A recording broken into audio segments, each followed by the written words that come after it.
Hello YouTube, and welcome to the first episode of Nerdwave News. Once a week, we're going to be taking a quick look at, some gaming news that caught my attention, trying to keep you all informed. So without further ado, we'll jump straight into it. We're going to look at the PlayStation 5 and Xbox Series X restocks. And this article is from GameSpot. So apparently there's PS5 bundles at GameStop. Nope. Doesn't work. Anywho. So apparently there's bundles available for $740 to $750. That's a big chunk of change. Considering the core system is $499, yes, you get the extra, it says 2 extra games and the controller and a gift card without actually giving you the amount, but there doesn't seem to be, now depending on what the value is of that gift card, there doesn't seem to be any value in buying the bundle. If you typically go buy a bundle of things, you'd get a % discount for buying the bundle. I think in this instance though, the demand for these consoles is so high that they don't need to incentivize people by discounting the price. Now, personally, I would not pay a penny above what the retail value is for the product. However, there's people who just want to get their hands on them. Maybe they want to buy it for their kids, whatever. If you value it and you're willing to pay a premium, hey, you do you. Personally, I will wait for the console refresh. They work out some of the bugs. Typically, they discount it a bit as well. But with the shortages, with the worldwide global chip shortages and shipping delays, it's gonna be a while before we see a return to normalcy here. But hopefully soon. Article discuss a few tips about going about and trying to get one. Again, most of these are pretty common sense, but they can help you. For instance, making sure all your information is up to date on the retailer's website. Say Amazon, if you're trying to buy a copy on Amazon, make sure all your payment information, your credit card, your address, and such is good to go. That way, if you have an opportunity to get it, you go, add it to your cart, boom, check out and go. As opposed to sit there and it's like, oh, I got to put in my new credit card info, I got to change my address, and then it's going to slow you down and you may lose your opportunity. So, good advice, but, most of this stuff is pretty self-explanatory. And they do go on to talk about stock stabilization.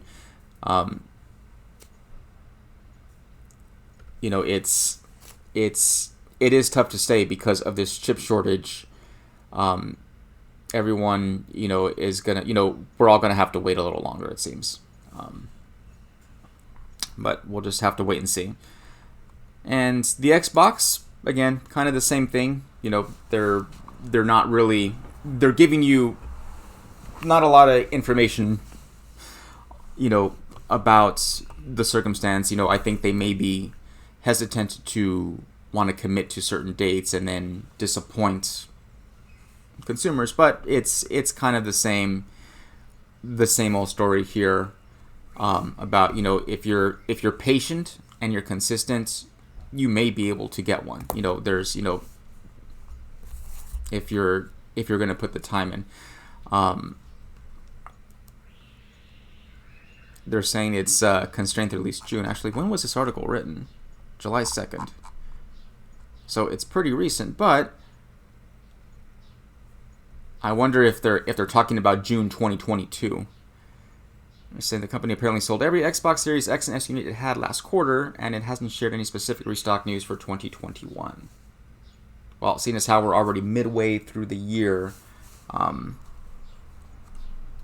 it doesn't look like we're gonna see relief this year. Maybe next year. Who knows? Again, I'm gonna wait I'm gonna wait on getting the console anyway. Hopefully the next go around it'll be much better.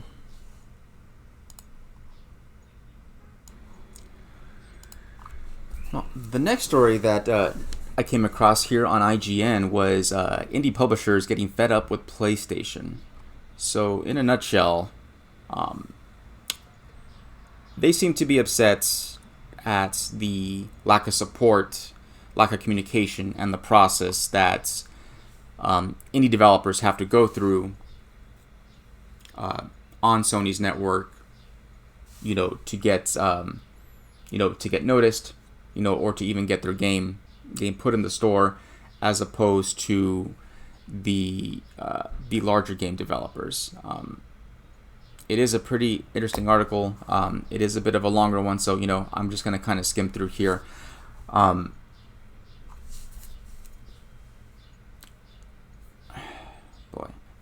So they did launch a fund to support game developers last year during the pandemic, but it doesn't seem they're saying it doesn't seem to be really helping.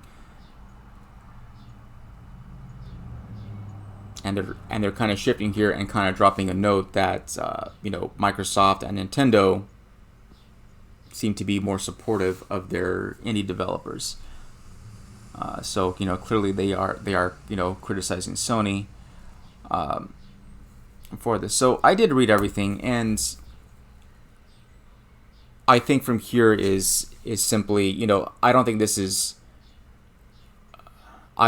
is something that anyone would be surprised with. When you log on to the store and you go on the home screen, what are you going to see? You're going to see the major game developers, the big AAA games, because that's what makes money.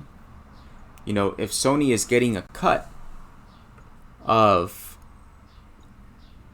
those sales, by having it put on their digital store, that's what's going to make the money. That's what's going to drive revenue and drive people to go look. They go for the big names. I'm a car enthusiast, and I like attending Cars and Coffee. And it's a little different wherever you go, but at the event I attend, up in the front, as soon as you stroll in, that's where they put the high-end exotics, your Ferraris, Lamborghinis, McLarens. We get some Bugattis at some time. Audi R8s. High-end exotics. The expensive cars, because that's what people want to come see. These are vehicles you don't see on the road every day, just driving around, and that's what draws the crowd. Are the exotics, and everyone is welcome. There's a section for classic cars, classic muscle cars. There's a section for European cars like your Volkswagens and BMWs and Mercedes-Benz. There's a section for your Japanese and Korean vehicles, and people kind of tend to cluster and congregate based on the vehicle you brought in. So everyone's welcome. Everyone comes in, but the headliners are the exotics. That's just how it works. People want to see the exotics, and I think this is the same thing here. Now, if Sony is claiming that they want to support these indie developers, and then they're just kind of doing a half-assed job, that's a different story. Just to say, well, yes, we want our indie developers to be successful, and we want to give them a platform and a space. But they're not doing it, or if they are doing it, I think here toward the end, where was it?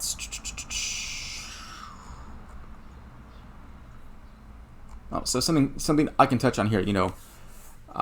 Slow and annoying paperwork is one thing, but the publishers I spoke to all confirmed that these issues were made worse for small companies working with Sony due to slow or non-existent communication.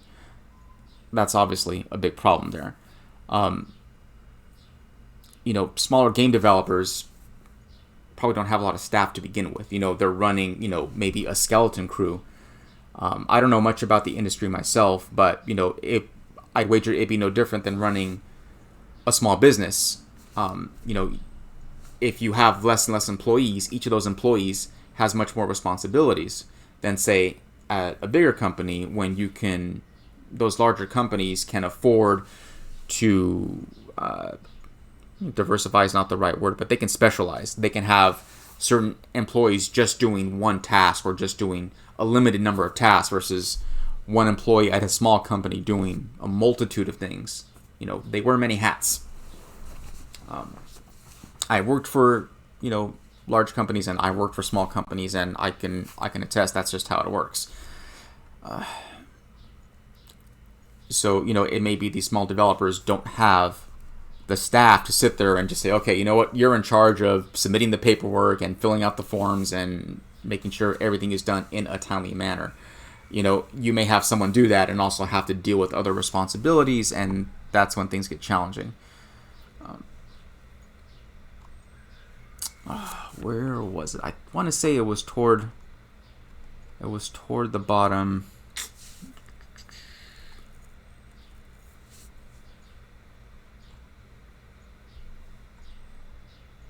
This too.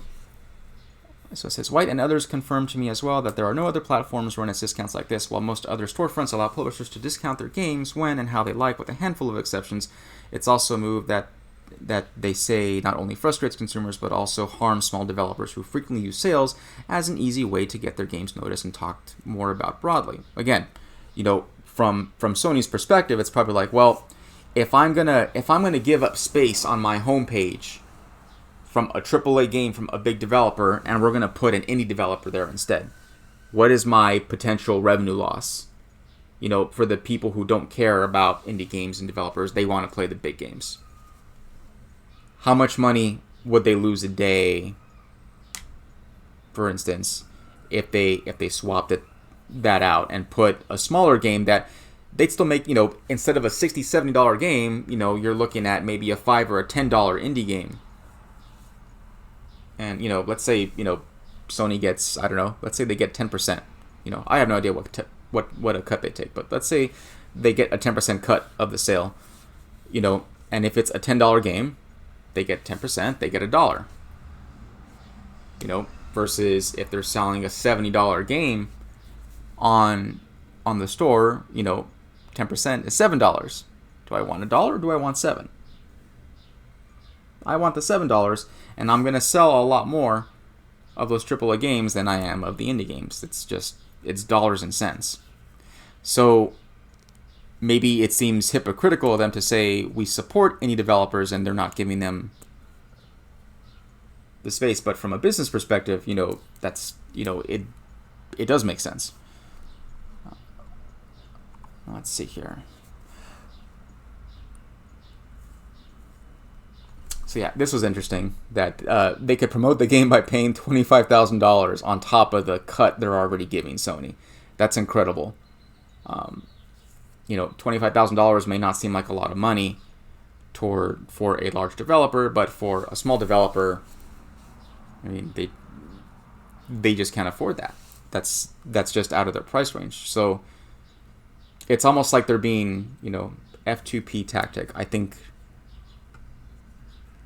I want to say that stands for free to play, kind of like on the those cell phone games that you play, and it's a free game, free download, but the game may be playable, but it's like everything takes forever to accomplish. It's like, oh well, if you don't want to wait an hour for this to finish, pay $1, or hey, pay $5 for this for this little upgrade here, or hey, pay $25 for this beginner's pack, and it'll help get you through.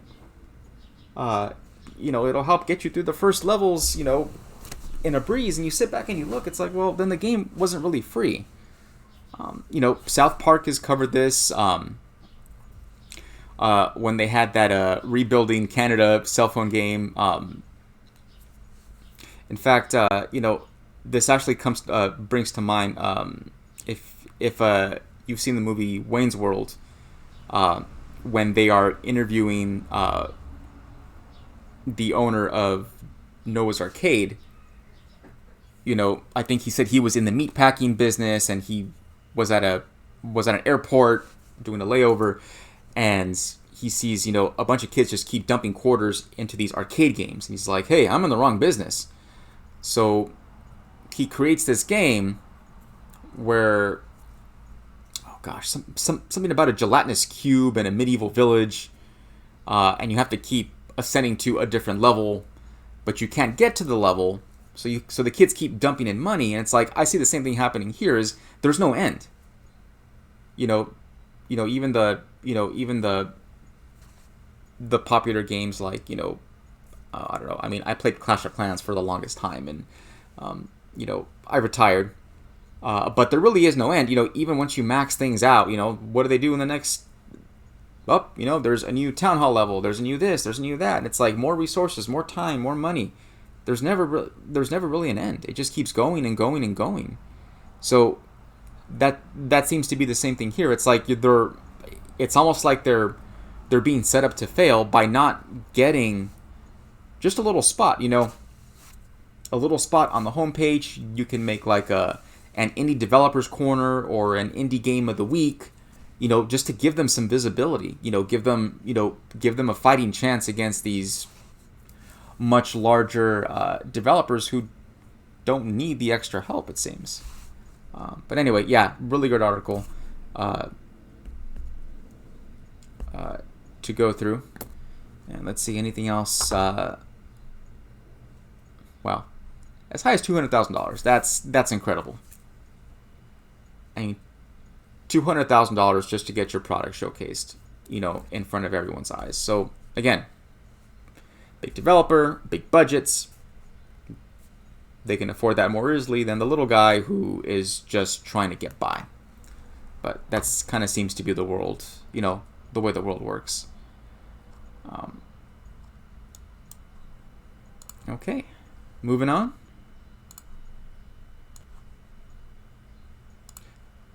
So next up, a couple of game releases that came across my desk. Advance Wars 1 and 2. Now, Advance Wars was a turn-based strategy game for the Game Boy Advance. I'm going to say this was like early 2000s. I played it in... here, let's look at some of the screenshots here they posted. So don't let the cartoony graphics turn you off. It's actually quite a good game. Obviously these are updated for the modern system, but you have 4 different factions, and the military units are kind of loosely structured, off of the United States, Soviet Union, Germany, and Japan. Sort of circa World War II-ish, but with a bit of a modern take. Really fantastic game, really fun, really addicting, multiplayer, single player. It is awesome. One of my favorite Game Boy Advance games of all time, and it is available for pre-order, and the launch date is December 3rd, so we are a short 6 months away from release. I will be pre-ordering mine soon. Really looking forward to it. I never finished the sequel, the second one. The first game is pretty good, and there is quite a bit of challenge as well. Once you get into some of the later stages. So really looking forward to this one.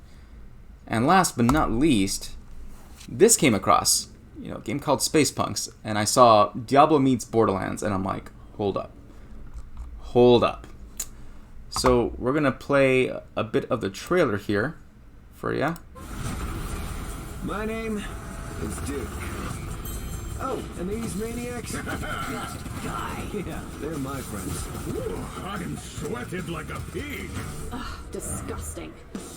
Me and my pals might be a ramshackle band of misfits, but we're on an explosive romp through the galaxy, taking the universe for all it's got. Easy job. Time to party! Hey, keep them occupied. This is my morning routine. Whee! Crash and burn. Pity to destroy such fine work. They should do the trick. Be nice and wait to die, please. And the problem is gone. On a very important mission for fame, Pure joy. fortune, Fabulous. passion, and firepower, baby.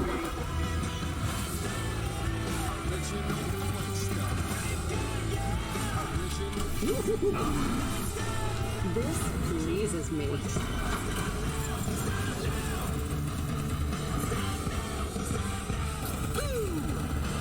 How does it feel? Perfect.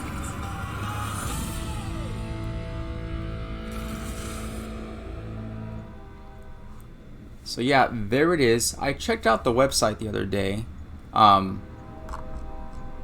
it didn't seem that they had released the. There doesn't seem to be a release date yet. I did sign up for the email update, but not sure when this is coming out. But this looks really fun. I'm a big fan of couch co-op, which unfortunately seems to be a dying breed in today's age of, everything being online, So this is something I'm definitely looking forward to playing. Looks like a lot of fun, and yeah, I definitely get the Borderland vibes. The not just the setting but the graphics as well. So looking forward to this, definitely. So that's going to do it for now. Thank you for staying to the end. If you enjoyed the content, please like and subscribe so you don't miss out on a future episode. And looking forward to catching you all in the next one. Later days.